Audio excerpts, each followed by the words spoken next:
দর্শক বন্ধুরা, এবারে উচ্চ প্রাথমিক বা আপার প্রাইমারি 2016 নিয়োগ থেকে তৃতীয় কাউন্সেলিং বা থার্ড কাউন্সেলিং প্রসঙ্গে একটি অত্যন্ত গুরুত্বপূর্ণ খবর উঠে আসছে। এই ভিডিওতে সেটাই কিন্তু তুলে ধরছি। ভিডিওটাকে স্কিপ করবেন না, শেষ পর্যন্ত দেখবেন।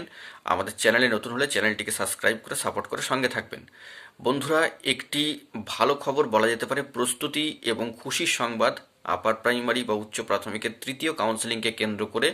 তো যেটা জানা যাচ্ছে যে তৃতীয় কাউন্সেলিংয়ে কিন্তু প্রস্তুতি, পরিসংখ্যান পর্ব সব কিছুই সেরে নেওয়া হচ্ছে খুব দ্রুততার ভিত্তিতে, এবং স্কুল সার্ভিস কমিশনকে এই বিষয়ে সাধুবাদ জানাতে হচ্ছে। তারা তৎপরতার সাথে কিন্তু কাজকর্ম করছে। 9 to 12 সুপ্রিম কোর্টে কেস রয়েছে, সেই প্রসেসগুলোর সাথে সাথেই কিন্তু সেখানে যাবতীয় কাজকর্মের সাথে সাথে এই আপার প্রাইমারি তৃতীয় কাউন্সেলিংয়ের কিন্তু জোরদার প্রস্তুতির কাজ চলছে, এবং জানুয়ারির তৃতীয় সপ্তাহে কিন্তু এই বিষয়ে ভালো খবর চলে আসতে পারে। একেবারে সংক্ষিপ্ত আপডেটে এই বার্তাটা আপনাদেরকে দিয়ে রাখলাম। এবং এই বিষয়ে অবশ্যই অবশ্যই পশ্চিমবঙ্গ আপার প্রাইমারি চাকরি প্রার্থী মঞ্চের সম্মানীয় সভাপতি সুশান্ত ঘোষ মহাশয়কে কিন্তু অত্যন্ত ধন্যবাদ, কৃতজ্ঞতা জানাতেই হচ্ছে। কারণ তিনি সর্বদাই, তার টিম এবং মঞ্চের সদস্যরা সর্বদাই কিন্তু প্রার্থীদের পাশে রয়েছেন, এটা কিন্তু মাথায় রাখতে হবে।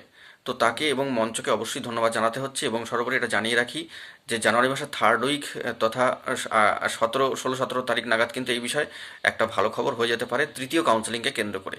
এই সংক্ষিপ্ত আপডেট দিয়ে রাখলাম আপার প্রাইমারি 2016 নিয়োগ রিলেটেড তৃতীয় কাউন্সেলিংকে কেন্দ্র করে। তো এখন এটুকুই, ভালো থাকবেন। জরুরি আপডেটগুলি পাওয়ার জন্য চ্যানেলটিকে সাবস্ক্রাইব করে রাখবেন। ধন্যবাদ।